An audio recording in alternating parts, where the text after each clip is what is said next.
I was a competitor with you way back in the day. Commonwealth Gold medals, two of those, two silvers, European Championships, World Cup medals. I actually nearly retired for the Sydney Olympics. I didn't get picked out of the trials for Sydney, so I was reserve. After that, I quit to join Cirque du Soleil. Okay. Didn't get on a plane. The day I was meant to get on a plane to go to Las Vegas for a show, I was like, you know what, I'm not done with gymnastics yet. Those 2 years leading up to Commonwealth Games, I think it was the most focused. I think I'm still the only British gymnast that qualified for each World Cup event in a year and medalled in 4 different pieces. We ended up winning the team competition. I managed to qualify for the all-around in first. It was almost relief winning the all-around as opposed to enjoying it. I did a bounced cross and felt a massive pop in my shoulder. I could only lift my arm about this high. Yeah. Thankfully, the vault final was 2 days later. Physios did an amazing job and ended up winning a bronze medal. It was 2003, it was coming up to Athens, and I was like, I'm not going to qualify for the games. Joined the circus, where I was there for 15 years, both as a performer and a head coach eventually. And whilst they're also developing my own act, which I sold to Cirque du Soleil as well. 7 years between the US and Canada, so all over East and West Coast and the bits in between. Mexico, Lima, Peru, Brazil, Argentina. Wow. Japan for 18 months. Whilst I was at Circus, I got into competitive CrossFit. I got up to 85 chin-ups. At 13, I was still one of only maybe 5 people in the world that were doing a double front on a vault.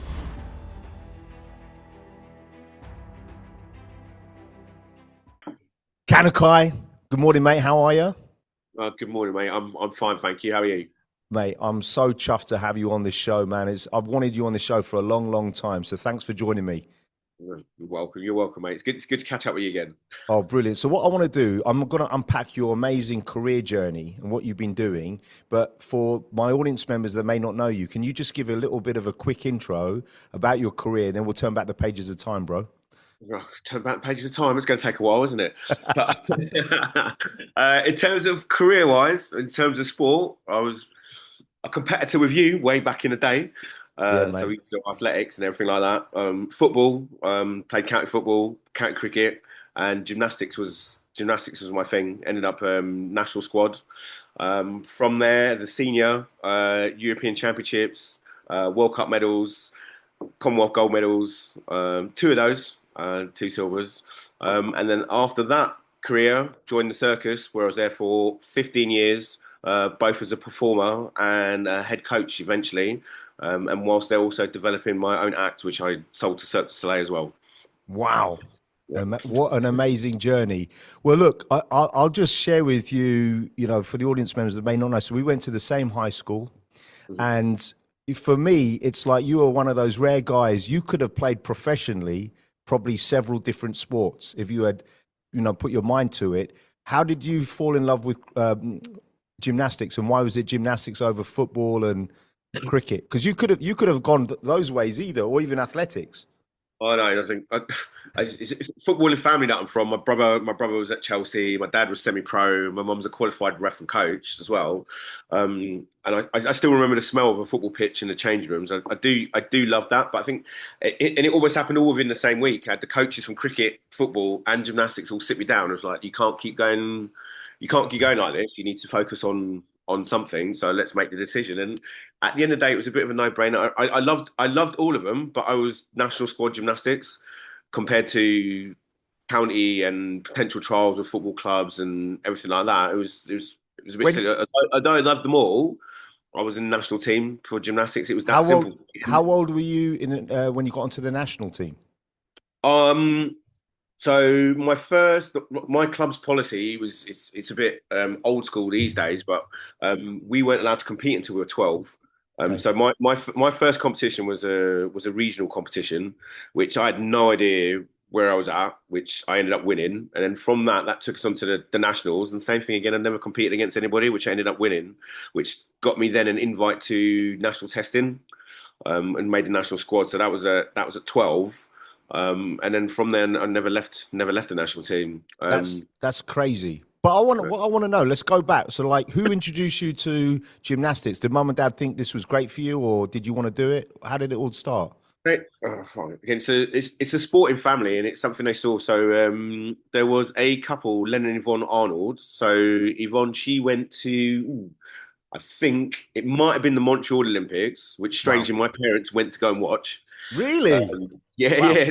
My mum used to work for British Airways, and she used to get super cheap flights. I think back then, like this is going to sound crazy. I think they paid like a fiver to Yeah. get on a plane to Montreal. Ended up staying at the YMCA and watching a bunch of events. So yeah, I think gymnastics was one of them. But when they came back into Harrow, there was an advert in a newspaper at the leisure centre, and they were starting up gymnastics classes, and they were asking for boys to come because I think they had some girls at the time, but there was no boys, and they literally just took me along for something to do. I think there was about six boys when I started, and as it goes, it works on the school term system. So Okay. when we went back after a half term, I was the only boy there.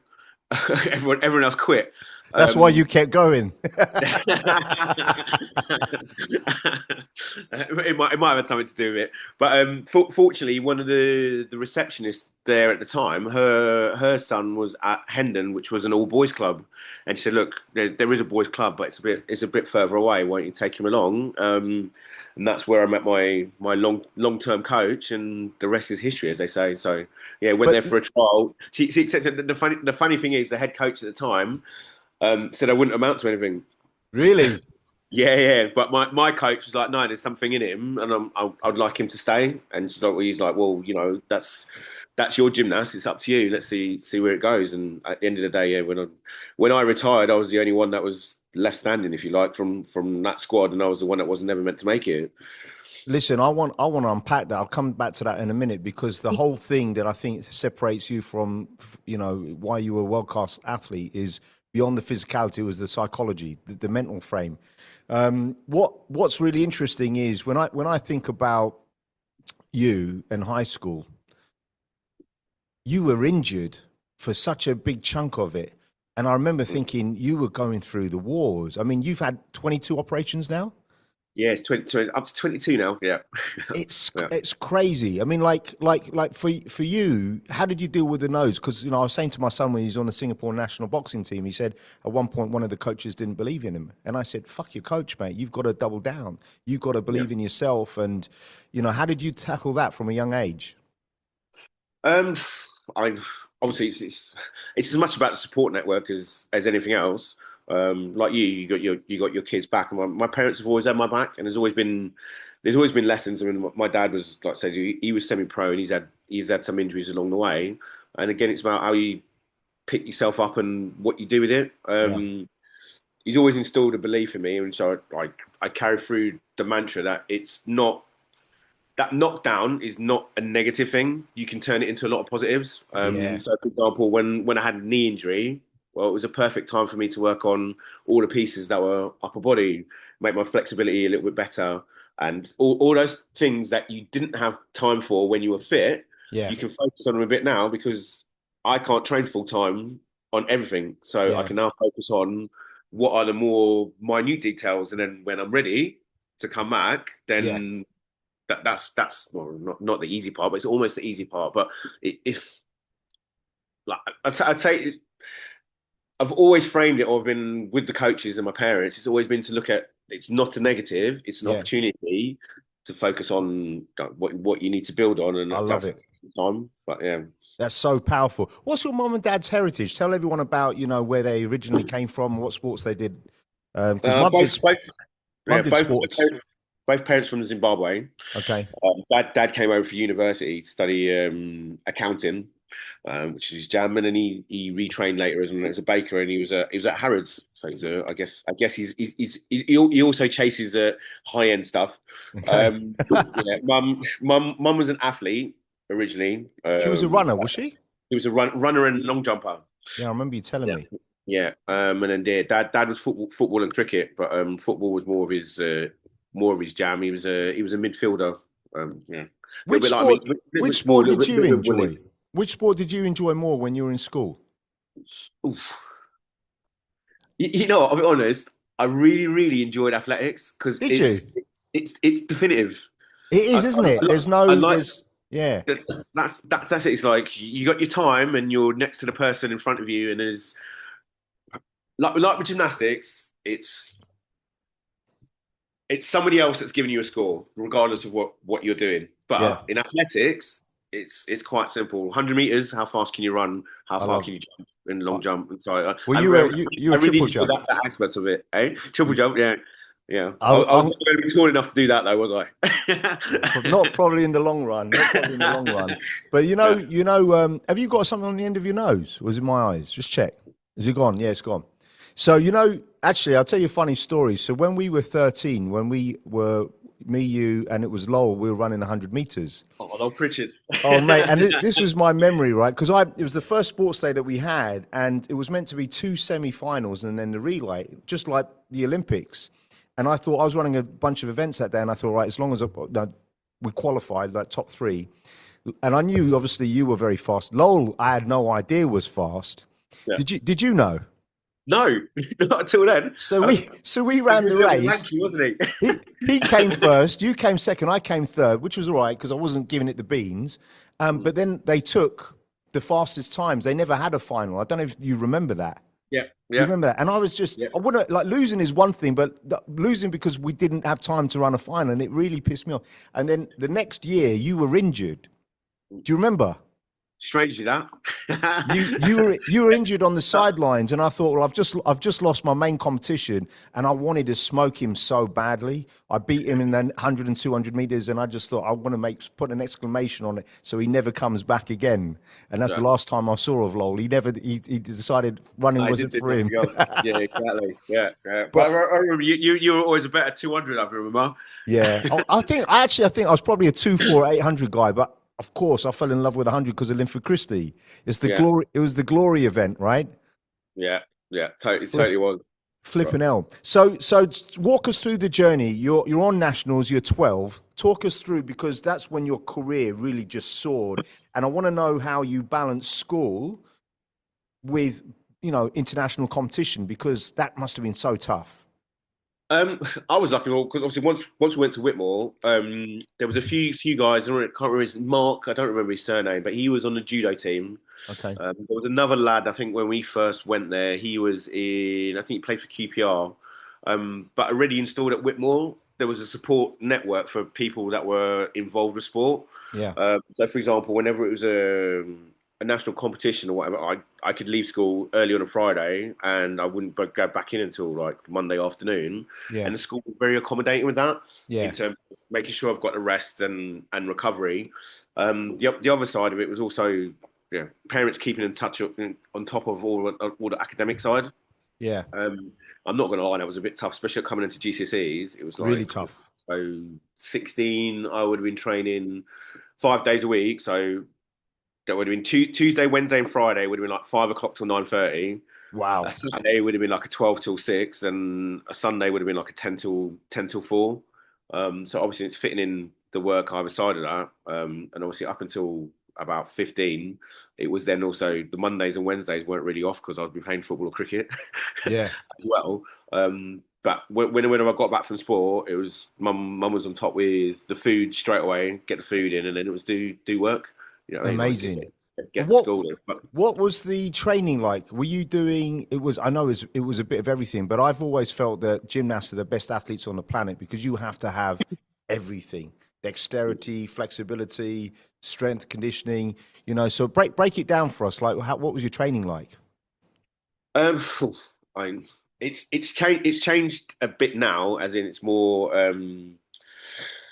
I'd say the science has got better in terms of the recovery and everything else. Yeah.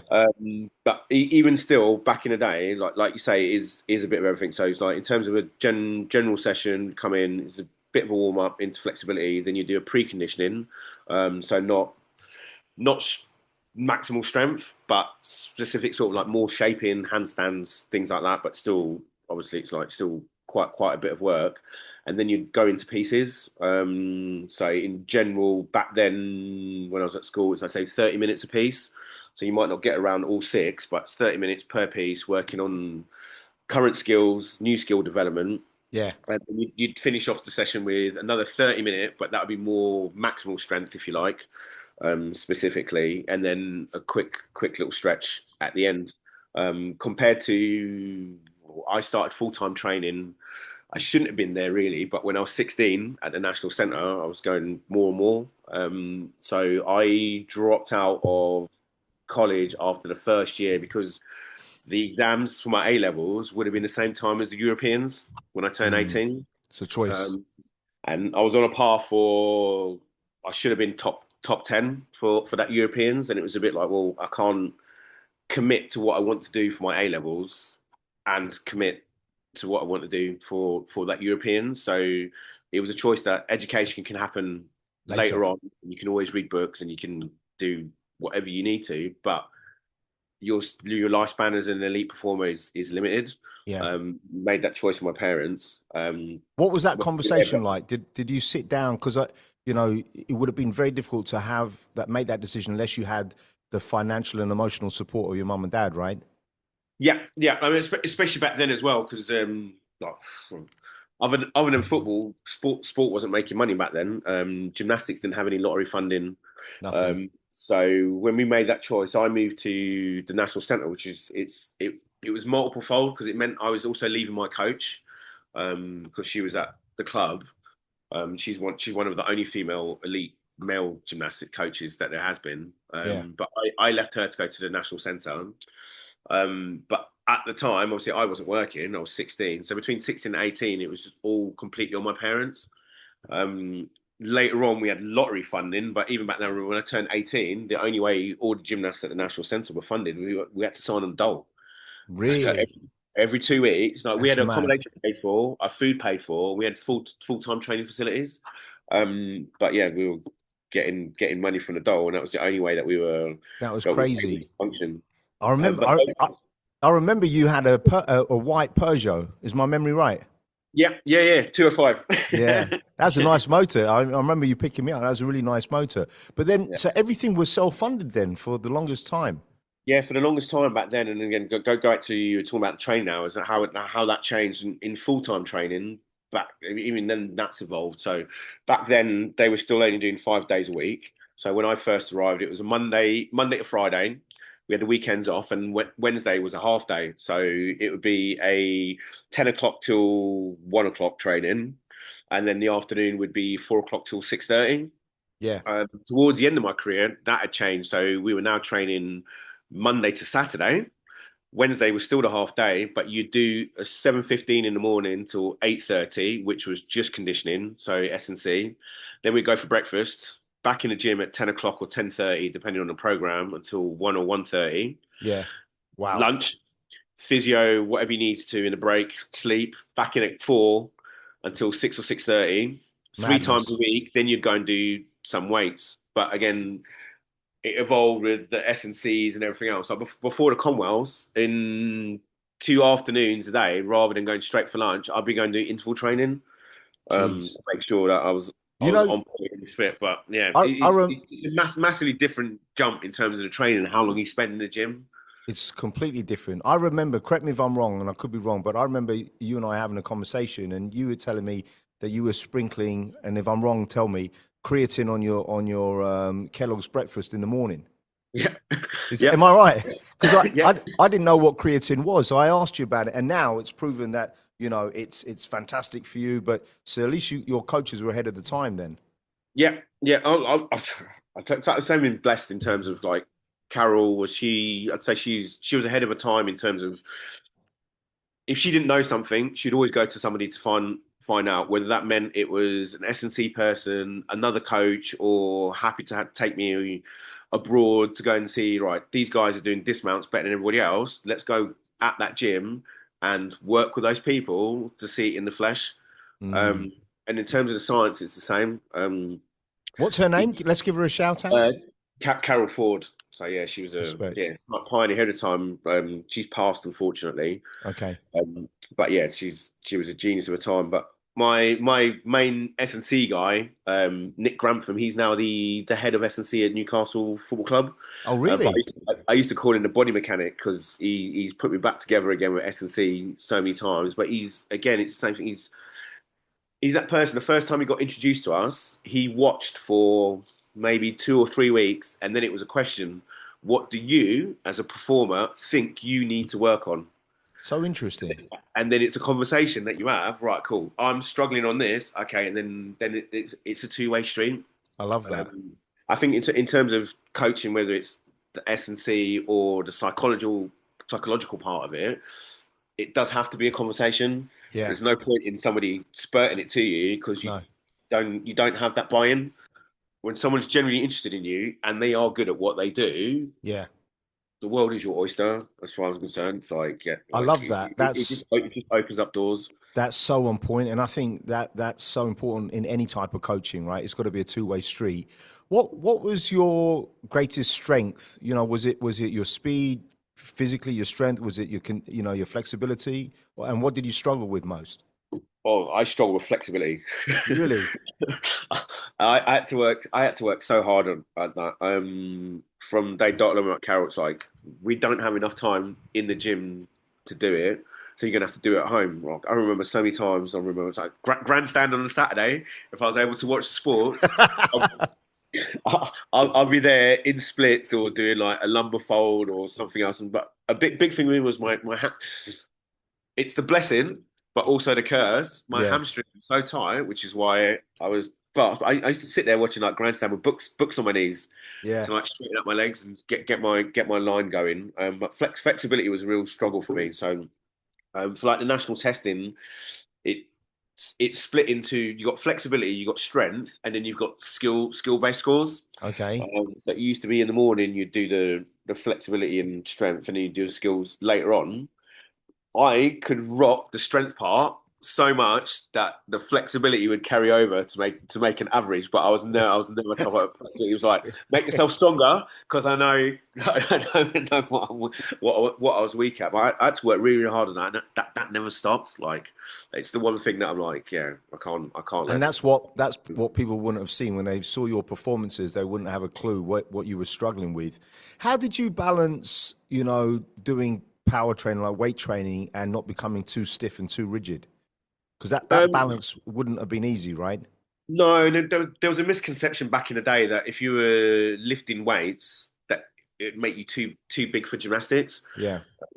I don't know if you've seen the guys now. I They're a mean, little bit taller than I am, and they're much more hench. But weight training is an integral part of what it is. Again, it's another beautiful sport that I got interested in later on in life. I think it's another sport where you can spend your whole life working on two movements to make them perfect. yeah, It's a good thing, but it's this the power you need and the force that you need to generate with the weightlifting like really helps with gymnastics. And we did have a couple of guys that come in that helped, and again, like Nick was a big pioneer on getting us to like lift weights. And again, the question with a few guys is like, what do you want to work on? And people are like, I want bigger arms, we need abs. But that doesn't necessarily help you with your sport, right? But yeah, so the thing was trying to keep on top of that, but not getting too sore. But again, yeah. so again, it's part of the team. So we had the gymnastics coaches, and we had a lot of Russians that came over at the time with us. And they were ahead Um, of the game, right? yeah, so they were working a lot on the technique, and obviously then it was like the S&C guys. So it was a balance with the team to make sure when we need to have competition, what we need to peak for, or equally, like a lot of times in my case, going into physio, rehabbing, and making sure that I can get back into the gym. So yeah, takes quite a few people to make that work. And then what were you doing? Mainly, were you doing power moves in terms of weight training, like clean and jerks? What were you doing? Half squats, Yeah, full later squat? on. So it was quite a bit of research in terms of what sort of movements in terms of S&C give you bang for the buck for what you need to work on in the gym. Yeah, So, for example, something like a crucifix, so we're straight out amazing. there, but Yeah, then you can't do that in the gym all day, every day to make it better. So yeah, then it was finding with the S&C guys, whether we're using elastic bands, cable machines, all these things to elicit the same muscles, Yeah. but not working through that range on the rings.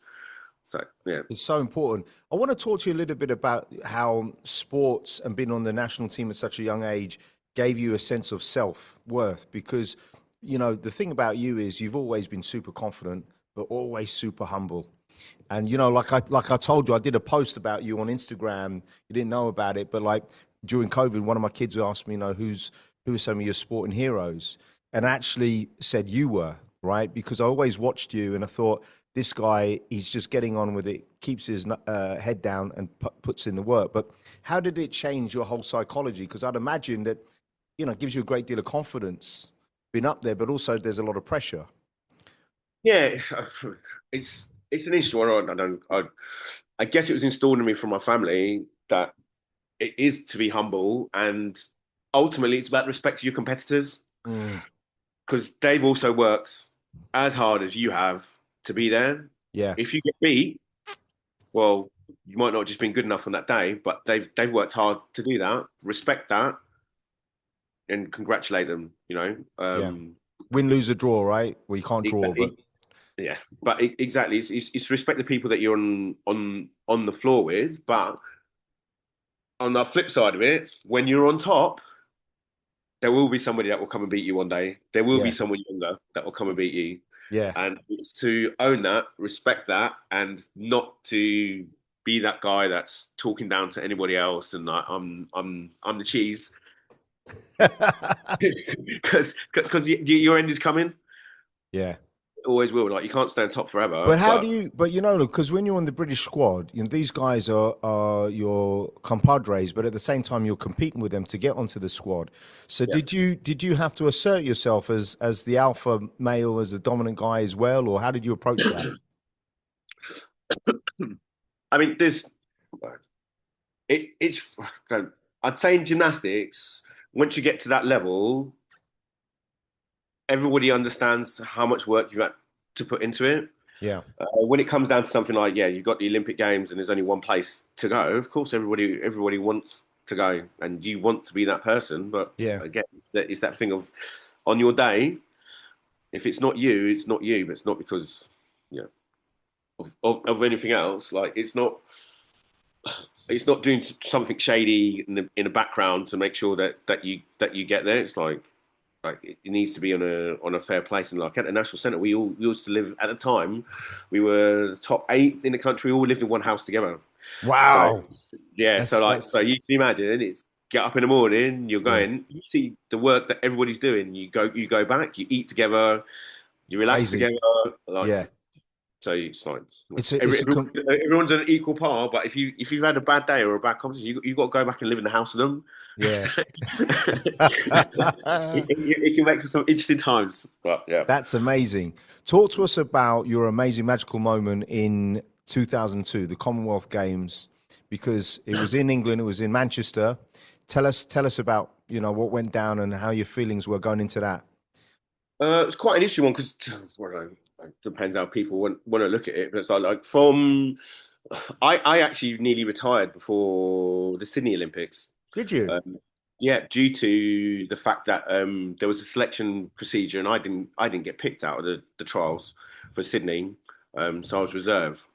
After that, I quit to join Cirque du Soleil.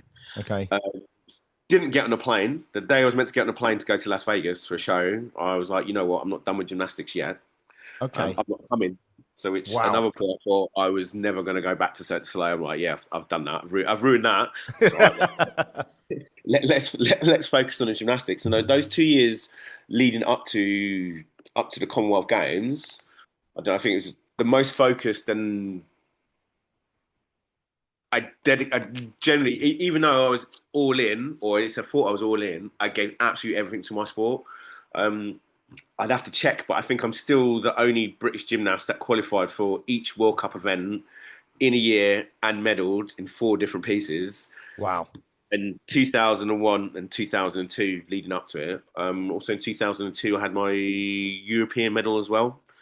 So I was Do you- pretty confident going into it. yeah. I was team captain at the time and relinquished it to somebody else because I was like, you know what, I just need like it's just about my performance, and that the other side, all that other stuff didn't really matter to me. It was Yeah. like, I've got a job to do. I need to Yeah. go there. And again, the team were really, really helpful with me. So most of the team arrived in Manchester a little bit before me, and I stayed at the National Centre just to focus a little bit more, and just turned up like a day before what was the podium training, because you have a podium session on a competition floor. So there's one session for you to do that beforehand. So I arrived at the village the day before that. Yeah. And then obviously then did the competition, and everything was banging. It's one of those weird things as well. Like, it's like a home Commonwealths. I can only imagine like the Olympics as well. It's magical, but Yeah. when we first got announced, it's like, this is my Commonwealth. So I'm like, well, the last crew got to go to Malaysia, and the other ones get. Why do I get to go to Manchester? But the flip is a home thing, and the support that everybody gave us. It was Astronomical. absolutely incredible. Absolutely incredible. Yeah. Couldn't Well, have done with Malaysian heat though. yeah, I know. Well, I can imagine. But watching you, I mean, I wish I was there live, mate. But watching you on TV it was just something else. Now, one question I had for you: your best event was vault. Would you say? Would you say no? Was it not?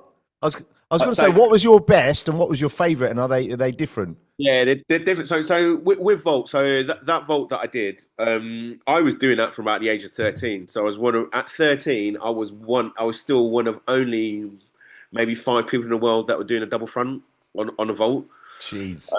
And carry that through on my career. So I think a lot of people say that that's my best. So it's not. Your reaction clearly was something else. Tell me. It's quite because like I caught up one of the Danish gymnasts that we used to compete together, and Tui, his name Tui Lodo, one of the most talented little junior athletes ever. We still remain good friends. But his thing was vault, and he was like, I always thought that you would medal on floor. Really? And he was like, yeah, everyone used to think that floor was my thing. And a lot of the coaches used to think that floor was going to be the one that I'd break through on. But Yeah. I actually really, really liked pommels. Really? I spent so many times. I think I've got a new move. I can have because in gymnastics, when you have something new, Yeah. you present it, then you can get the skill named after you. Yeah. And I spent so many hours of pommels. I think I've got a new move. Coaches would be like, somebody's done that, somebody's done that. But that was my thing. I was like, I spent so much time in there, and I was like, I'm gonna get a new made after me. I'm like, yeah, I probably should have done it on Volt. Which one did you enjoy most? Was it the pommel? I really loved pommels, but in terms of that, I think it was that research and the geekiness of like looking through the code and what I'm gonna do. I really liked high bar to train it, but I hated competing it. Really? Like, Why? I'll be honest with you, I'm quite small, and a high bar is quite high. And It's in competition, scary. It's scary. yeah. It must be. I was going to say you can't be afraid of heights doing what you did, especially with Cirque. But are you afraid of heights? I'm not too bad, but there's a couple of lads that I was on the team with that are actually afraid of heights, believe it or not. But yeah, for the high bar, it was always me like in training. You've got all the mats and you've got a pit, and that was never a problem for me. When you go to competition, it's that hard floor and a very thin mat, and it was high, and it hurt to fall. Of course. So yeah, I didn't enjoy competing high bar, but I actually loved training it. Like the feeling of flying is amazing. I can't even imagine. So, Walk us through your medal victories and let's talk about the Commonwealth Games. Like, tell me about that and what you won, and just share with the audience, a little bit about that. Yeah. So for the Commonwealth, similar to the Olympics, you have a team competition, which is the first day, and that competition is also the qualification for the individual all round and individual apparatus pieces. So for the Commonwealth, I think it's a team of 5. 4 people go up, and it's the 3 best scores that count towards the team total on every apparatus. I was one of only 2 people that did all 6 pieces, which would then allow me to qualify for the all around. So we ended up winning the team competition, and that was on the back of the Commonwealths beforehand. And it was quite hard work because the Australians had a couple of world medalists that were in there. Canadians also had 2 world champions at the time in the team. So it was actually a pretty tight team competition. We decided quite early on that that was the main focus for the Commonwealth as a team, that we were going to retain the gold, Yeah. which we managed to do, and everything else was a sort of by the by after. I managed to qualify for the all around in first, and I also qualified for every piece. In hindsight, looking back now, I probably should not have done every final on finals day, because back then it was all the finals in one day. So I basically Wow. went six pieces of apparatus team, six pieces of apparatus all around, six pieces of apparatus for the finals. Yeah. So it's pretty knackering. Do you think if you'd done less, you would have had better performances in the other I events? think I think despite being aware of it, I think it was the emotional drain of it. Obviously, Yeah. the main focus was the team, Yeah. of which we did do. Um, then it was the all around, and like I don't know if you watch the video back and everything, like with the psychologist, I'm really into my space to focus on it. And I think it was almost relief winning the all around as opposed to enjoying it. And then the finals. Relief. That's why I find interesting, because talk about that, because most people think you're jubilant, but in the moment you've worked so hard, it's just relief that I've delivered what I wanted to deliver. Yeah, I mean, in all elite sport, there's such a fine line between success and failure. Yeah. Um, Gymnastics is one of those that you can just slip off a high bar. A hang guard can just rip, and that's it. Your 4 years of work is gone Gone. for something that's not there. So it's like just doing what you've trained to do it's a relief. Like I'll be honest with you, like I think for the major competitions, I think that's the underlying thing. Yeah. The first thing is relief, and then after it, like you properly enjoy it a little bit later on. Yeah. Um, but just knowing that Was it anticlimactic in some ways because of that at first? um, no, there's a lot of emotion. But again, it's not like that's one of the things. Standing on a podium and hearing the national anthem, and you Amazing. see it in all sports, it's absolutely incredible. Yeah. Um, and it is your moment, like that anthem is there for you, and Yes. you're on the podium. Like that's when it really sort of Beautiful. sinks in. I think that's why so many people get so emotional about it. It's like Yeah. you could You be on a know, track, but that you know, moment is all about you. it's all about you. You know, like I wanted to ask you, because I know you're very humble, but what do you think helps separate you from other world-class athletes, and especially in those moments where you were really at the top of your game? I think it might also be related to the injuries in the sense of I can't do what somebody else can do. You can't replicate what Yeah. somebody else has done. You can analyze and know your strengths, know what your weaknesses are, and navigate that way. I think through my career with my coaches, it's never to try and be like somebody else. Mm, Finding what we need to do in the code and be the best version of me. I love that. So I think that's what really helped me. I think because I can go and appreciate somebody else at a competition, and Yeah. wow, they're doing It's some good amazing. gymnastics. Yeah. I'm not going to be able to do that. So appreciate them, but how are we going to analyze, and how is that going to make you better? If that competition was at the start of the year and they're 3/10 better than me, how am I going to make those 3/10 up on my gymnastics and challenge myself to get there? I think, It's yeah, huge. yeah. It's huge. Well, look, you and I are now coaching, business professionals, people in the corporate world. Talk to us a little bit about what you can share about how you handled the pressure in the moment, right, in the lead up, because the pressure the reality is under the spotlight, most people crumble. So, like, how did you tackle that? Because what you did, in my humble opinion, it's unlike anything else, other than maybe something like high diving, where you've worked for 4 years, or actually your whole life, to this Yeah. one moment, and you're about to do something, even though you've done it hundreds, thousands of times in practice. In that moment, how do you handle the pressure? Um, it's a hard one. It's a cliche thing as well that we talk about, like free sport. It's like pressure's all internal. Mm, It doesn't exist in the real world, right? yeah, unless you're diving. It's all about you, and there's a period where it's like that pressure that you feel is because you care, right? Yeah. Once you've got that caring and you understand that this is why I feel these things going around it, then you need to break it down.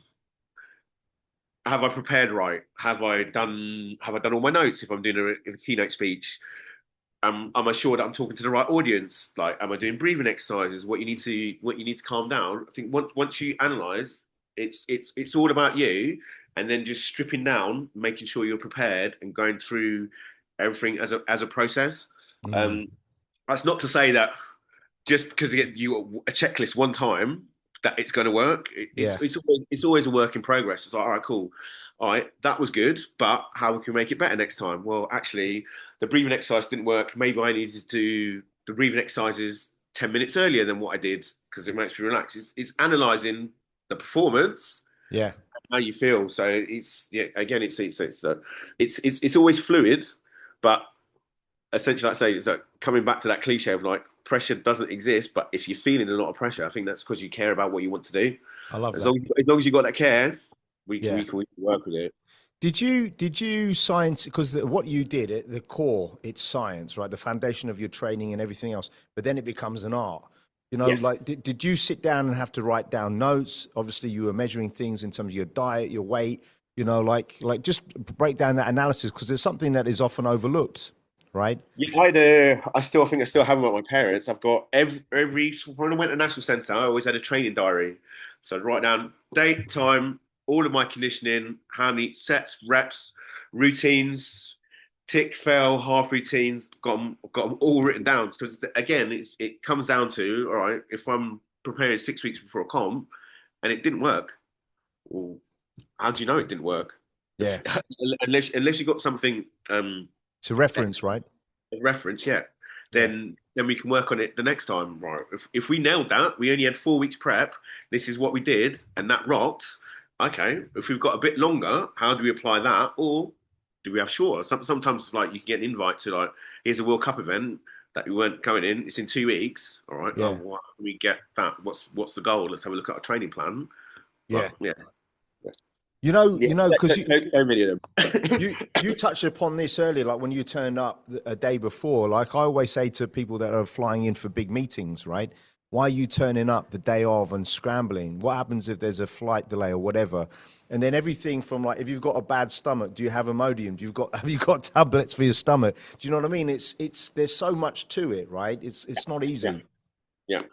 Yeah, I mean, again, it's the preparation of what you want to do. It's like if you're turning up for a meeting, if you need to have a suit, Yeah, well, do you know that it's going to get pressed when you get to the other end or not? exactly. If it's not going to get pressed, why are you not carrying your suit as your hand luggage onto a Ex- plane? You know that it's all there. There's little things that you can do yeah, that make sure that you're there. You're not worrying about that's an external factor in terms of coming back to the pressure. That something you've taken care of.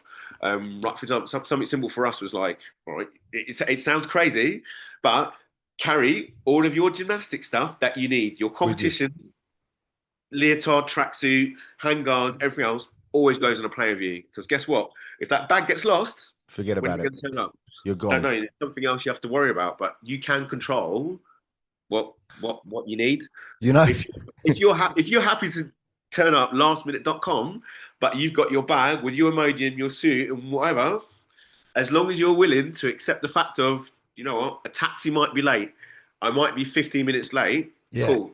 I've got the number of the guy that I've got the meeting from. Hey, if you're calm about it and you're aware and you got your checklist, you know what I mean? That's how you want to roll. That's how you want to roll. I would need a little bit more, but yeah, there's always something manageable, but you can always control what you need to. Yeah, 100%. I really love that. Talk to me about when you were now at that point. You've won this. What happened? When were you starting to think, okay, it's time for retirement? No, when did that happen? So that was 2003. I needed shoulder surgery. Yeah, and Shoulder surgery is a nightmare, right? yeah. You What you had I've your had it. pec I done, had didn't it as you? well. What did you Yeah.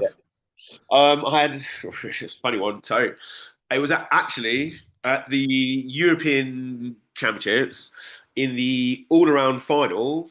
I did a bounce to cross, and felt a massive pop in my shoulder. Jeez. I'd qualified for the vault final. I could only lift my arm about this high. Yeah. Thankfully, the vault final was 2 days later. Physios did an amazing job and ended up winning a bronze medal. Amazing. Couldn't do my shoulder after. I had to went straight to the surgeon, and they were like, right, we'll do the MRI and have a check. So it was a slap lesion. So I think it's a grade 1 to 5. Okay. So they're like, yeah, you've definitely done it. It's a 3, but because all gymnasts have shoulder issues, they're like, we'll do the other side just to check it out. And they were like, well, the one that saw is a 3, but your other one's actually got a slap 4. No way. Really? I was like, what? Oh God.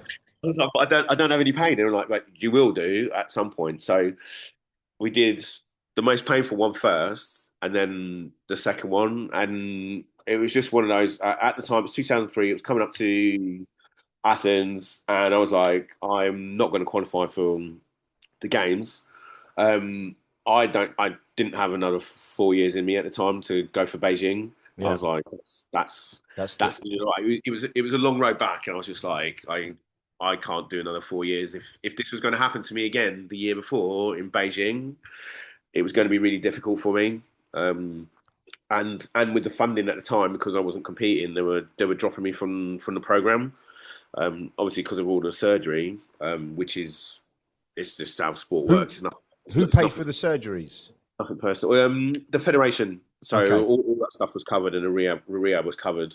Can we talk about what parents have to talk to their children about? Because one of the key things I think, like for me, I had to make a decision not to pursue my boxing because I had to pay for the bills. My dad had a stroke.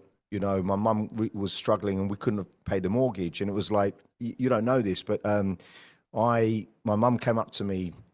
I was doing my homework. I was 17. She goes, honey, I think you might have to drop out of college and get full-time work. And she said, you need to get a job on Monday. And the only thing is got to pay weekly. And I went into panic mode because up until then, money had been a little bit tight, but we were okay.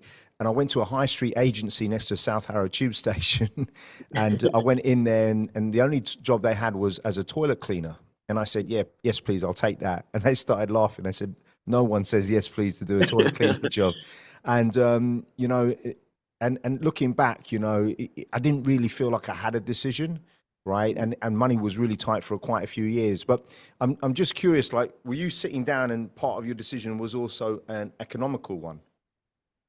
It was because at that time, my partner, and it was about providing a life. I'd worked my way up from going to the National Centre and signing on unemployment to then starting to win prize money, having a sponsorship, having lottery funding, being able to buy a new car, all of these things. And it's a point of, well, yeah, I'm getting cut from my funding. I can't compete, which means I'm going to lose sponsorship. I can't go to World Cups, which means I'm losing all of this stuff. So it's a reality moment. It's like, and at that time as well, it's like, well, the only way to be successful is to train full time. Well, and how do you train full time without money? You need to live somewhere. Yeah. You need to do all these things. So it was a part of it. Growing up was a bit similar to you. It's like money wasn't always there, but I remember at a time, like, my parents sat me and my brother around. It's like, well, we want you guys to do sport, but we're no longer having takeaways on Fridays and Saturdays anymore because we need to pay you guys to go for your gym club or the football, or you need a new pair of boots. Yeah. But it was then like, right, it's a sacrifice that you make, or my parents also made it as well. Yeah, of course. Fulfill your dreams at that point. So I think it's always been instilled that, with the success does come some sort of sacrifice on whatever level that is, or whoever you are, whatever your privilege, there will be a sacrifice for you to succeed. Yeah, it's huge. And then how did Cirque du Soleil come around? Because you thought you'd burnt your bridges there. How did that come back? I thought I'd totally done it, and it was quite funny because, like I said, high bar was not my best thing, and they called, and I thought it was a joke. Someone was like, "Well, there's a new show, and it's high bar," and I was like, "Who are they calling you from head office? Who's calling you?" So the first time I was offered, they approached me at a European Championship. So they were changing the concept of the show in Vegas. They approached me directly for that one, which I turned down, and a similar thing for the next one. Because in general, if you're well for most things, unless you're an established circus artist and they want something specific, it's either you come from a circus school where you'd still have to do an audition, send your tapes in, or you're a gymnast and you send your tapes in. Yeah. But I was fortunate enough that they just saw came, they they saw came. your work. Your work spoke for itself. Yeah, yeah. So straight away, but then I was like, "Hi, bar." I'm like, "You having a laugh?"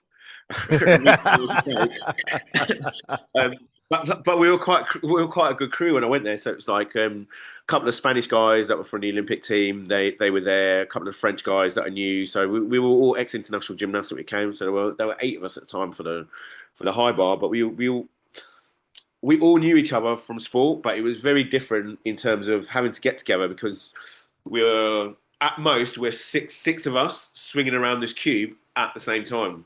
Yeah. And I know it sounds crazy, but like you watch gymnastics, but Yeah. everyone swings at a different speed on the bar. It's completely And different. we didn't understand that until we had to swing next to someone. It was like, but you're too fast. And I'm like, you're too slow. And it was a really, really interesting time getting to understand that side of it. That must have been, and also now you're performative in a different way, right? Yeah, I think all of us are a bit naive in the sense of like you think that retiring to the circus would be easier than doing gymnastics, and it's not because there's so much that you have to learn. Like we did singing classes, acting classes. Like again, it's another thing of like delving deep into it. I've read so many books on like clowning and putting yourself forward to learn the art. So I love that. But by the way, that's so important because you put the work in. You learned the yeah, craft, right? yeah. Well, that's it. So to be able to sit at a table with somebody that's a circus performer, I need to know about their world. Yeah. And the only way I'm going to do that is quickly. So it was information, asking people, staying back to watch other people's trainings, Yeah. sneaking into other acting workshops that I wasn't really meant to be there, but watching how other people work. I love it. And then we can have a discussion after. When somebody's asking me then on stage, like, oh, I need you to give this emotion. Well, as a gymnast, 5 years before, I'm like, what are you talking about, emotion? I'm like, Yeah. well, I'll cheer at the end of a routine. But to ask me to go on stage and show me joy without going, yay, well, Yeah. how would I know about that? You It's know what I mean? It's crazy. like, Tell us some of the countries that you worked in for Cirque. oosh. A lot, right? I did, must have been about 7 years between the US and Canada. So all over East and West Coast and the bits in between. Mexico, Lima, Peru, Brazil, Argentina, uh, Wow. Japan for 18 months. Which was your Literally, which was your literally all favorite? across the- Did you have a favorite? Um, I'd never wanted to go to South America. Like Really? it never been on my like Would bucket you list. What have you not I, seen the I women and what they look like there? What are you talking about, bro? Mate, you went there. I was like, Colombia and Argentina, best kept secret. That's why when I went to the World Cup in Russia, I went to go and watch a Colombia game. I was on my own, and I stuck out, right, and I was like, "This is crazy, mate. The women there are on another level." But anyway, I don't want to sidetrack, get myself into trouble. You, me both. But yeah, I think I don't know whether it's because I never had a desire to go there, but I went there completely open with no expectations of South America. Yeah, And in general, like everywhere, there's some bad bits or whatever, but in general, the people are so lovely. yeah, Every country is so different and welcome and warmth. I love the food, love the people, and yeah, like once you embraced it, it was like my path there was like it was so natural and humbling, and I really really enjoyed South America, like all of the countries. Made some really really good friends, had some great food, drank some yeah. great wine. Great food. Yeah, Tell yeah. me, tell me about so of all the stuff that I've seen you do, and this is going to sound really strange, but my favorite picture of you is where you are. Are you naked in the picture? I'll put this up on the podcast where you're. What is that position that you're doing? Is you and another guy, and you're Oh, we serratus were muscled. What, Oh, tell we're us doing about that. we're doing the Russian lever. So we'd actually done it was an idea of mine that we came in. It was to do for breast cancer. So Oh, is that obviously, what it was for? I didn't know that. yeah, yeah. Okay. So I managed to get approval from Cirque. So we used. I can send you a whole bunch of it. So we did a whole catalog. So the artistic director at the time, he was a bit of a photographer. We roped in the lighting technician and a few other people. And the idea was that we did our show calendar. Everyone was naked, but each month was sort of a representation from the show. And we ended up with one of the, I know that picture, me and Duke are like pretty rich, but we ended up getting like one of the clowns did it, and we did like animation. So it wasn't just about like us looking buff, but it was quite funny because all the girls were trying to sneak into our secret shoots at I night. bet they We, were. we totally busted them a few times, yeah. But it's quite a fun experience because we ended up doing so we used to do it's called an animation at the start of the show. So we had like just like little hats on as props, but we were replicating what was done in the show and then shooting that. But obviously we're all in the buff. But yeah, It was aesthetically amazing. And what? Tell us about. So you sold. What did you sell to Cirque? Tell me about yeah. that. We did a I started to learn straps. So strangely, my partner at the time, I didn't know this, but I was really interested in straps. And again, I think doing gymnastics, most of the guys think, oh, straps is easy because we do rings. But it's completely different because Is it rings you're going linear. With straps, you're going every which way. The first time I started training, I thought I broke my ribs.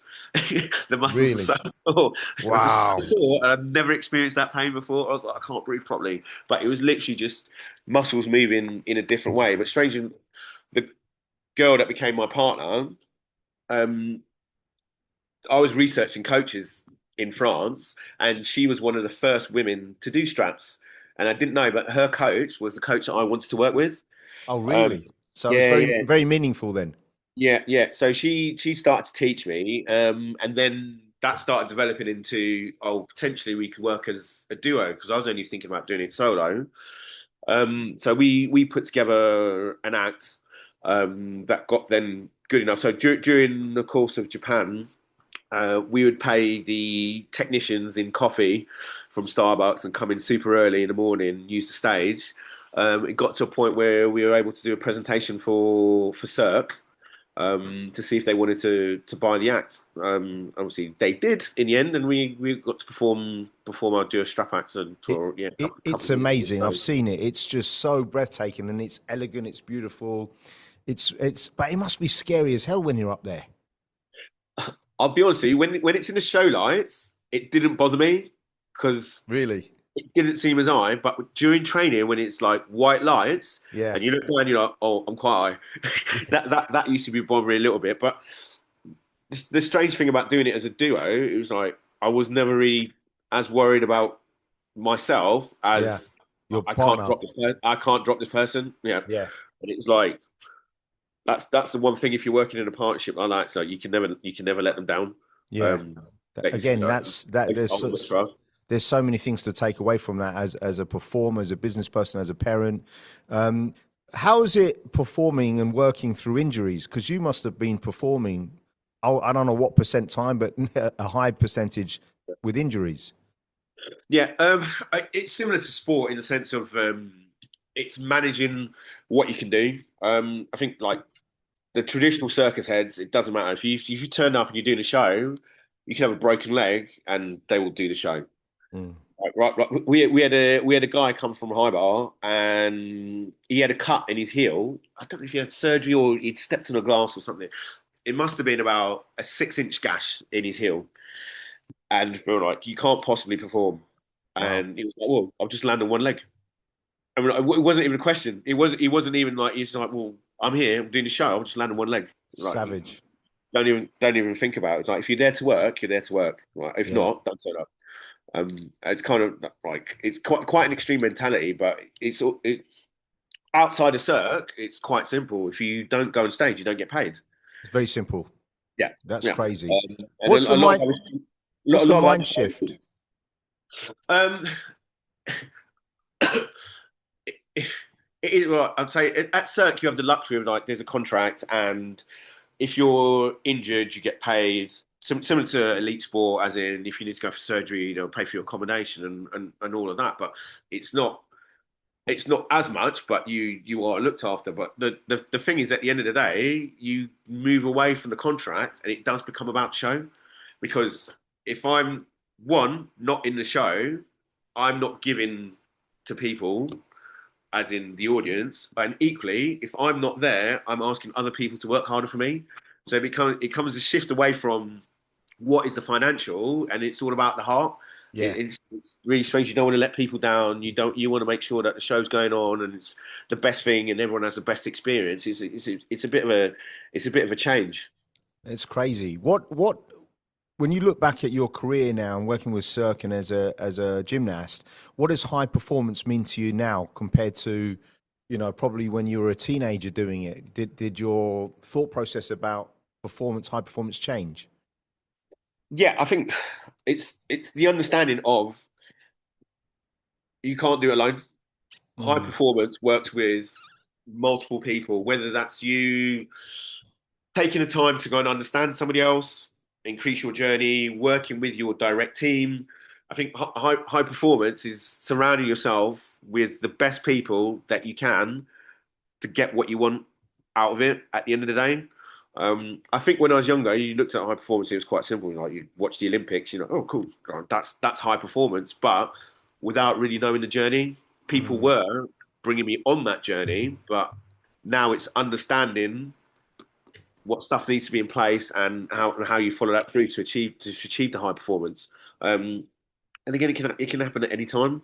But it's the first step would be: do you have buy-in to do it, and then understanding again, like coming back to where your weaknesses are, what you want to develop on, surround yourself by those good people, and that's high performance. I think it works with sport and with anything else. And I'm curious about this, just as two dads, because one thing I was conscious with my children, and I've got 3 kids, you've got 2, each are very unique and different. They're very individual. But one of the challenges I had was I didn't want to put my own love for certain sports and get the kids to do it. And like when my son started boxing, at one point he said, I don't know if I'm doing this, Dad, because you put me into it. And I said, well, it's a great point. But I said, do you love steak because I introduced you to steak? Right? Or do you just love steak? Right. And so I said, but it's your choice. And then one of the things at one point he said, I don't know if I'm good enough. And I said, I never want you to give up something because you don't know if you're good enough, because you won't know until you try and keep trying. But how was that? Was that a conscious decision for you when you got 2 boys? Like, how did you tackle that? Well, Caleb, the oldest one, he's got a natural ability for sport, and it's one of those that, seeing his ability, for me, I really wanted him to be in elite sport, but it's not something that he wanted. So as a sporting family, he's played football, he's done archery, he's done swimming. He has a broad base of everything. Yeah. So as a healthy human being, he's a healthy human being. Like, the elite performer is like, it's a bit of a waste of talent, but it's not my journey. Yeah, yeah. I never want to be that guy that, like you said, like that's forcing somebody to do it, and he's never wanted to do it, and that's okay. That's okay. Sam, the younger one, he's I'd say equally these attributes are quite good, but he's more intellectual. Like he's 11, and he spanks my butt at chess already. I love it. That's his jam. So, like this weekend, he actually had a book, the techniques of chess, and I'm like, already you're beating me, and now you're reading a book to beat me even quicker. So, but he's a different path. But again, I'd say it's helping them navigate. And like sport and all those things is important to me, but it's not my journey. Yeah, no, I love that. And, I want to get your take on this, because I've spoken to a lot of our friends from high school, and a lot of them tell me they didn't enjoy high school. And I don't know, I loved high school. Did you like high school? I loved it. What did you love about it? Because a lot of people that I thought loved it didn't, and I was surprised. But like, why did you love it? I find it's such a melting pot. Right, because at school, tell us. Could tell people that, because where we grew up, it was multicultural, right? Yeah. So middle school, it was quite small. I think we were like two or three classes of 30, so what, like 90 kids maybe most. Then you turn up at high school, there was like over 1,000 at Whitmore, Yeah, yeah, and you've got different ages, and again, people from different backgrounds, different areas. I've never been to like I went close to South Harrow, but I'd never really go into South Harrow until Whitmore, and people are like, "Oh, go to fish and chip shop," and you tag along, and it's just expanding. It's just understanding people is great, and then the other side of it as well, the sports side of it. I've got to race with people like you or play football, and it was different. You're not like I don't know. I guess maybe it's just my mentality as well. I was no longer what do you call it, like the big fish. You know what I mean? I quite enjoyed being a little fish in the big pond. You know what I mean? Like I quite enjoyed that. It's like, well, come and earn your place. You know what I mean? yeah. Like, yeah, I really love that. I love that, and I just it was weird because it was quite funny, right? It was when I remember doing the walk around Whitmore before we started, like so Norbury. You went to which school? I went to Roxas. Roxas, that's right. So like there were all these feeding schools, and like Whitmore was a magnet for all those schools. And I remember seeing, because sprinting was my first love. I saw the sports day results. Yeah. Right. And then I remember used to be right by the office. It was right by the office. And I remember seeing Elliot Gay won the 100 meters, and there's Scott Ludbrook came second. And I thought, oh, I was faster than Scott. He was the year above me. And I just realized that for kids, if you get a few victories early on, it can shape you. But flip side is if you lose early on and you let that define you. And what I wanted to ask you was, because I feel that sport has given us something that has carried through for the rest of our life. But when I look back at school, it sounds terrible. I could already tell who was going to be in shape when they were knocking on 50 and who was going to keep working hard. And it sounds terrible, but at the core of it, the guys that did sport and took it seriously, you knew it would be for the rest of their life. I don't know if you ever thought about that or you could identify with that. Yeah, totally. But again, I think it's also that it's the intrinsic desire for you to lead through, because like again, there's kids that I was at the gym club with, and they were like, "Oh, you were talented." And I actually caught up with one of them not too long. Randomly, we were at a competition watching some of the young guns, and I was like, "Oh my God, I haven't seen you forever." And I was like, "What happened to you?" And he's like, "Well, I left because at the end of the day, his dad really wanted him to do golf, but he was doing gymnastics. So already there was a bit of friction. And he was like, at the end of the day, I didn't really get on with my coach. So he was doing something that he didn't really want to do, and he wasn't supported to do it. So of course you're going to drop out. But if you find something that you enjoy and you're passionate about, whatever level of sport that is, I think it will carry through. Right? So you don't have to be elite, but if you've been playing football since you were 10 years old and you're still playing it when you're 45, you're in pretty good shape. Something you want to do, it's important to you, and you're living a lifestyle, but it's because you want to do it, not for somebody making you. I think that's quite important in terms of you seeing the ones that are still in good shape, that are still doing something else, because we all wanted to do it. Yeah, absolutely. I think it's, but I also think iron sharpens iron. When you look at, I remember at one point I was in pretty good shape, and someone said, you're in really great shape. And then I remember the next day I saw you, and I was thinking, no, I'm not. It's like, I'm not. That guy's in great shape. But that keeps you going and keeps you focused, right? And it's just. But the other thing is, I've also found that I've got to say on that, because of you, I've signed up for a 2,000 press up challenge this month. It's your fault. Have you? Have you really? God, tell us what. Really? It's for mental health. So it's, I think it starts tomorrow. What's the day today? But 2,000 in what time frame? It's 2,000 press ups before the end of February. So it works out to well. Yeah. I thought you were going to say by the end of tomorrow. You could do it. No, I'm not there yet, mate. But because you keep placing your press up thing, it's the same thing. It's like, all right. Do you know what it was? Was my son when he was on the national squad, he was doing push-ups, and I said, mate, you're nowhere near the level you could be at. And he got a bit annoyed. And I said, look, until you can do 100 push-ups in one go, you can't really say that you're in shape, bro. Right? Yeah. And he doesn't believe this, but I don't have it on tape, but I used to do 100 push-ups in a row, 5 sets with a minute in between each set when I was boxing. And my nipples would be hurting at the end of it, right? But it's just like, and then I was reading online the other day, because I had this big surgery on my shoulder, my pec. I tore my pec off my bone, and it's just not been the same. And I'm 80 kg now. I'm probably about I reckon 8 kg overweight, right? I'm a bit too heavy. And so I thought, you know what, let me try again. And I'm probably about 70 now, but it's not, I want to get back to 100. And then I was reading like, what, guys our age, 48, if you can do 100 push-ups in a row, where are you? And you're in the top 1% of the world. And I was thinking, yeah, that's where I need to be at. What could you do now? Oof, I don't know. I haven't tested it like that in a while. I don't know. Come on, bro. I'd say there was probably about 50 would be all right. No, mate, there's no way. You know, it's one of those that on a one-off on a day, I might be able to bang out 100, but I won't be able to move for a week.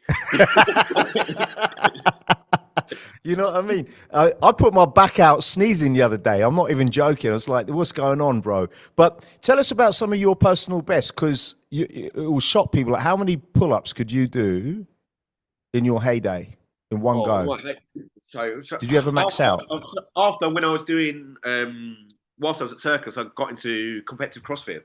Yeah. So the competition side was one of the big drivers, but equally it was learning something new. So in terms of the weightlifting and all that, the gymnastics aspect of it was like, well, I've had that down for years, but I got up to 85 chin-ups in a row. That was my max. 85. That's just astronomical. That's crazy, bro. Yeah, but with the training, I'd lost a little bit. So competitive gymnastics was like 65 kilos. So I was bigger looking, but I'd actually lost then 2 kilos to do it. The flip is with the cross, like then it was like, to lift more tin in terms of the weights. I was like, I need to put on weight. And I went up to 68, but then I could only do about 30 pull-ups. And I'm like, this is stupid. It is. I'm like, why am I sacrificing? It's only 3 kilos, but I'm sacrificing all these pull-ups to try and take extra 10 kilos on my deadlift. It's a bit of a no-brainer. Doesn't make sense. Actually, like, because talking about triple jump, I remember when Jonathan Edwards broke the world record in 1993, and the year after, I noticed, and I don't know, I'd love to speak to him about this, he put on a little bit of muscle, and my gauge was, and I don't know if this is true or not, he became a little bit faster, but the balance I felt was off. He never recaptured that. Yeah. And isn't it funny, just a couple of kg can change everything. Changes everything, yeah. It does, right?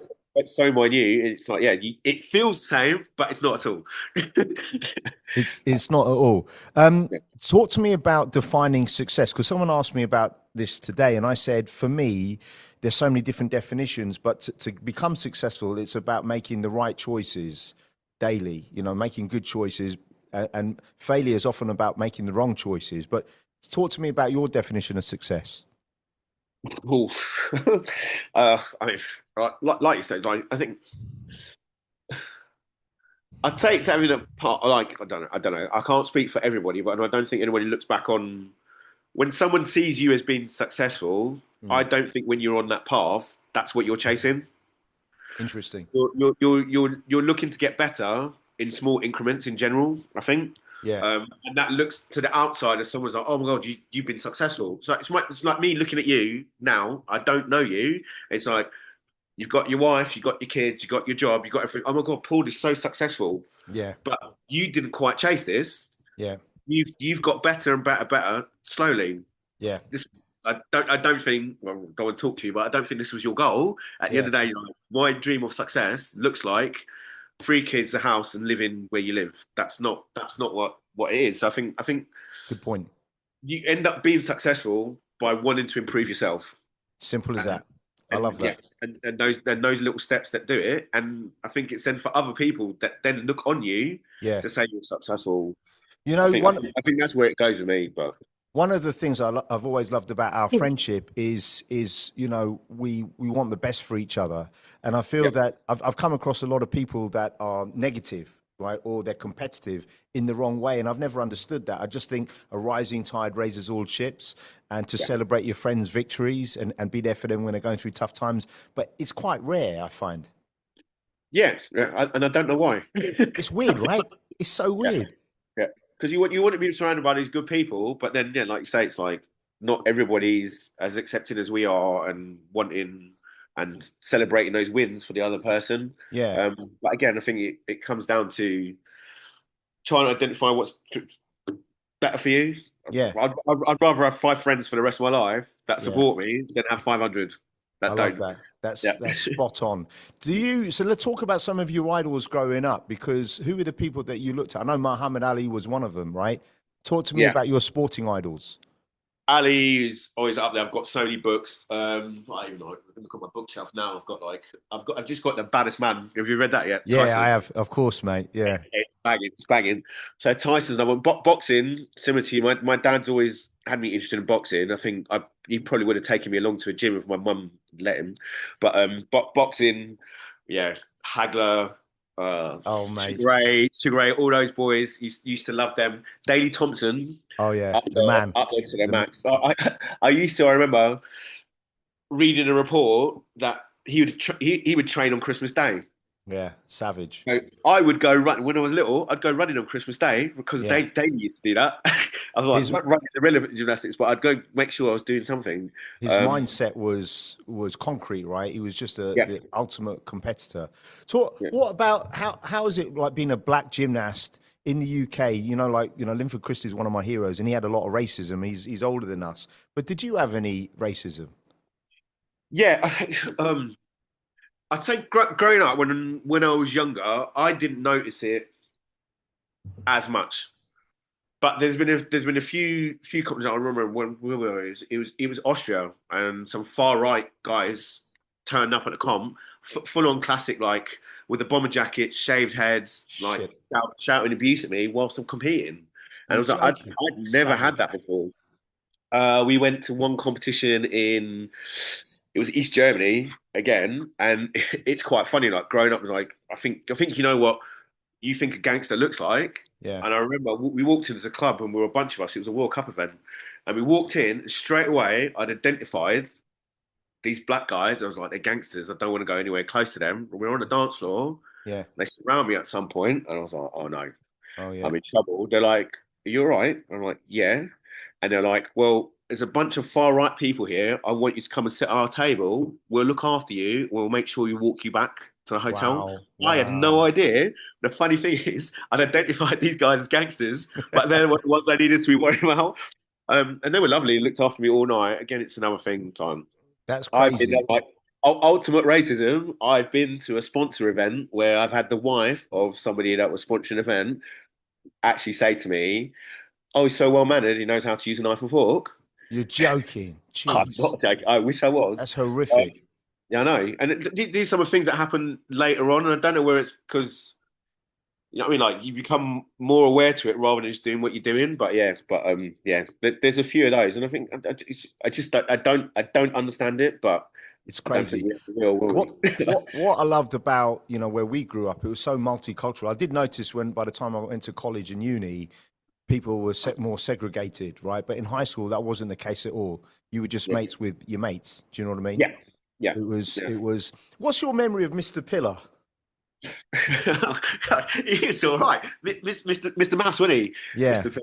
Yeah, but he was your form tutor, right? yes, yeah, You yeah. know, I'll give a shout out to him.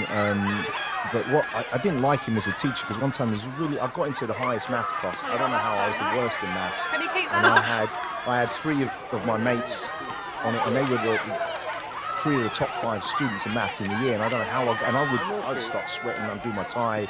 And Mr. Pillar like threw my homework diary in my face in front of everyone. He said, "Listen, you haven't done the work." And I said, "I have. I spent 3.5 hours on it." And he said, "You're lying." I took him out. I said, my homework. I said, "I just don't get it. It's another language."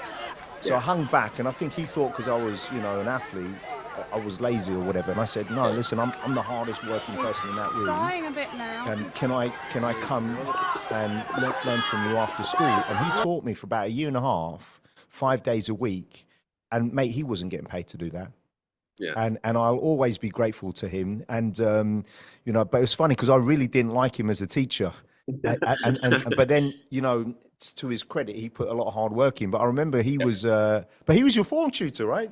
Yeah, yeah. But I mean, because he was a form tutor, we really saw him at the beginning, and then it was like at lunchtime. But I never did maths with him, so You never did, isn't that no, funny? yeah. So it was a different vibe completely. So it was like my relationship again is like in terms of sport. It's funny that you say that because it was me like, all right, I'm not here this weekend or whatever. I was, oh, good luck for the competition and whatever. So he was always nice to me, but we didn't have the same I'll tell you a quick funny story. We're talking about Simon Burton off camera, and he's one of your best buddies. But we were running in the 400 meters in high school, and it was my first event, and I mean, I smoked him. I mean, he was like, he came second, but he was so far behind me, you thought he was in a different race. And there was a rule on sports day where you could only do 2 track and 1 field plus relay, or 2 field and 1 track. And I didn't. I participated in the 1, 2, and the 4, the shot put, the high jump. And anyway, so Miss Haynes was presenting. Oh my God, that's a blast. she was presenting some award during assembly, saying like the winner of the gold medal for the 400 meters, and I went to stand up before she'd said my name. She goes, "Sit down, poor Quinn," and then she said Simon Burton, and then I said, "Sorry, miss, I think you got it wrong. He came second," and then she and what I realised, this is a more serious thing. It was like, well, actually, she in England. It's not like America. If you do really well and you win, they don't want you to win. Yeah. And in America, what I noticed when I lived in America, if you win, they celebrate it. Yeah. Can you talk about that psychology? Because I always found that was a really big thing. It's a big problem. Again, it's a shift. It's like I talked specifically about, say, that gymnastics team. So. But you'll know in America, you might have like the Go Bears. Take the bag away, mate. Sorry, there's Carlton. Take my bag away because the phone's ringing in my laptop. Just take my laptop away somewhere, bro. Sorry, bro. It's all right, no problem. You'll have all like the motivational signs and everything up. It's like, you know what I mean? Like, be the best, today's your day, and all of those things. And growing up in sport in this country, we never had that. There was never any positive information, but like, for example, like the gym team now, there's lots of quotes of the day, how you're going to succeed today, and it's driving forward that positivity, and it's a lot of celebration, and like, I remember growing up, it's like, yeah, go USA, and there was none of that in the British team, whereas now it's changing. It's changed, has it? Okay, that's nice. Yeah, it does. It has a massive. It does have an influence on you. It's like, I remember growing up, like, well, that's cheesy, but it's actually not. You're building each other up, and you know what? If we come in, we're low on energy. It's like, let's go today, team. Let's go, team. And you start to achieve. You start sharing in what it is. But yeah, there has been a shift, and I think it's a good one. It has to be. That's why, if you think about it, in the football team, I've always thought, why don't we do better in the World Cup or the European Championships? And I think that's partly to do with it. Yeah, I think it does. I think like Gareth Southgate did a massive job in shifting it with the young kids that have come up, and it's definitely got better. But I think it still needs to go to the next level, another level. But I mean, again, it's hard for them, I think, as well. It's like, it's such in the spotlight doing that sport as well. It's like it's huge. All right, I've got some rapid fire questions. What was the most pivotal moment in your gymnastics career when you look back at it? I would say probably pivotal moment. I'd say it's when I didn't qualify for the Olympics, because from that moment, my mind shifted, and the last 3 years, although I was successful before, everything was much more focused after. Yeah, I love that. What was the most underrated skill or that you feel as an elite gymnast that people overlooked? Oosh. Oh, that's a tough one. It's hard because the code changes. So some things you can work really hard on, and it has a value, and in the next 4 years they devalue it. Really? Yeah. So it's, between safety and how they want the direction of sport. So, for example, now kids are doing triple backs again. I started to do a triple back way back in early 90s, but then it became not of value, because if I was doing a double straight somersault, because they didn't want people to do triple backs, it was of the same value. So it's like, well, why am I going to do 3 somersaults when I could just do 2 and get the same value? But now it's coming back. So in terms of the most, you know what, I'll put it in general. People think pommels is quite easy, but it's super, super hard. Mate, I can't even imagine. What professional mistake taught you the most, either with Cirque or as a gymnast? Oof. I'd say it's preparation Mm, between the two. Um, there's so much you can do behind the scenes to get your best result.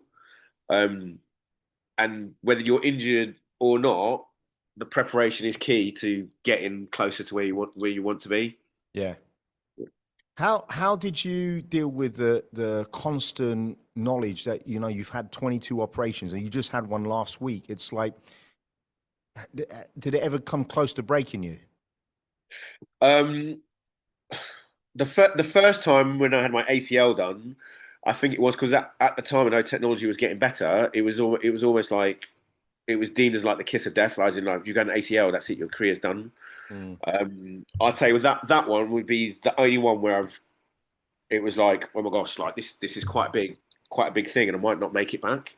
yeah, But that's more like the hype around it. But again, having a good team, a good physio, it was a good surgeon, did my good rehab, and totally fine. And I've had another one since done on the same knee. Um, savage. but yeah, What's the most common misconception about elite performance?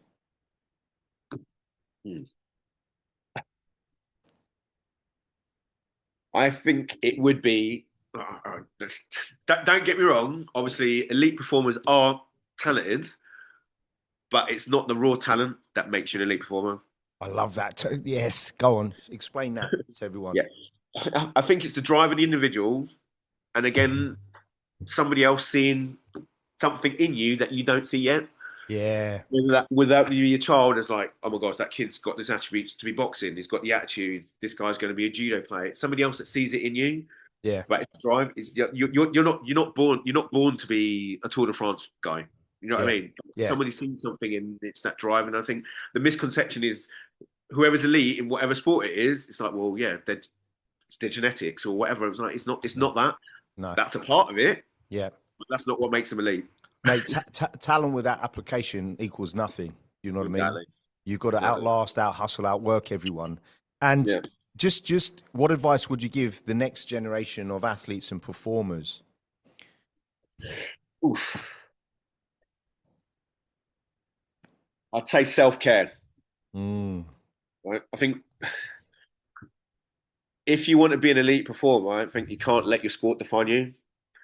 I think you need to have your own interests outside and expanding it because at some point, that bit, that yes, your sport and your performance is a part of you, but it doesn't identify you and it's not who you are. So it's like you might have a love of film and you watch all of it. Well, at the end of the day, when your sport is done, you know what, you might be a filmmaker or director or yeah, do something else, but that's your interest. It's not your sport that defines you because you could get injured and it might all get taken away from you. If you identify with that, it's going to be a hard one. So I think it's taking care of yourself and trying to understand yourself as soon as possible, and that will again only help with your performance later on.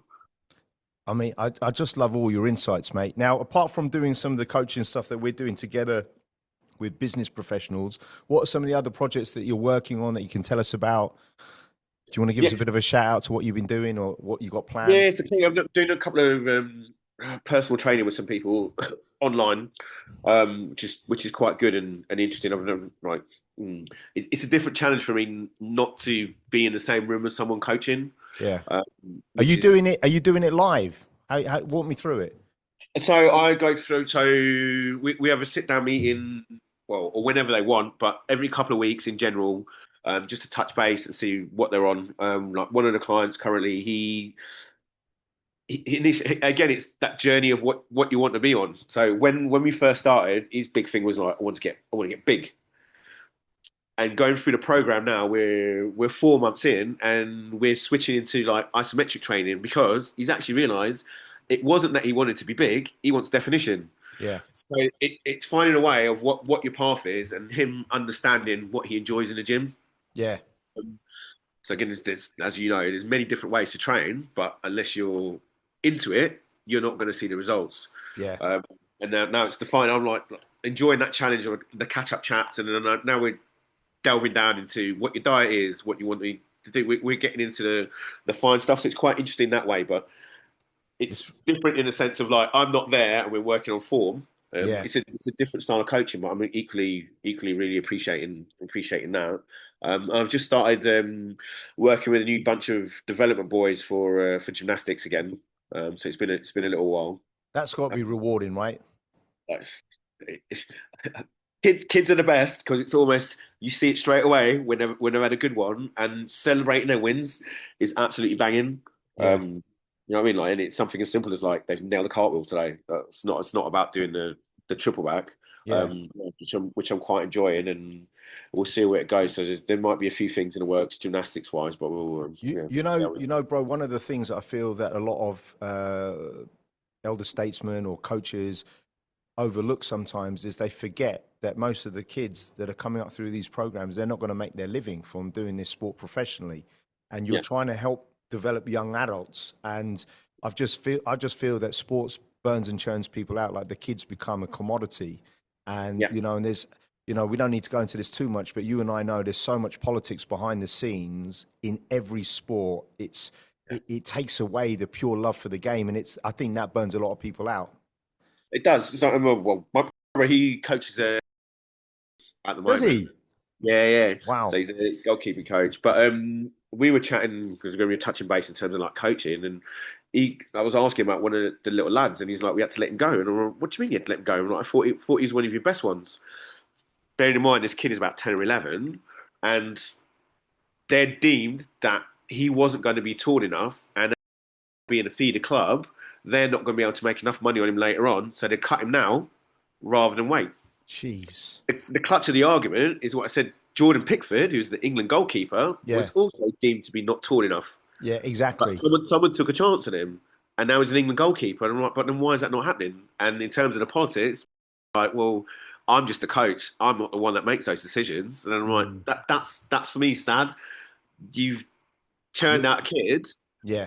He hasn't even started on his path yet. I mean, so sorry. Yeah, that's the hard side of big money sport. I'd say it's That's the thing. The thing that I loved about individual sports was, I mean, there's always going to be politics, but it's on you. You can. I mean, you've obviously have to have your corner team and whatnot, but it's down to you a lot more. And yeah, it's tough, mate. I've really enjoyed today's conversation. Even though I've known you all these years, I found out some new things. I've always rated you. You know that I've always admired you and loved you, man. I appreciate you sharing your journey, bro. Well, thanks for having me on, Paul. It's been a pleasure. It's been a pleasure. So I will put a link into the description so everyone can reach out to you and connect with you. And for anyone that wants to really learn how to be elite in their game, contact me in Kanukai because we're going to take you to another level. Yeah. Let's do that this year. All right, brother. It's a pleasure. I'll speak to you soon. Yeah, let's catch up, mate. All right, you take care. I love you, yeah? Love you, mate.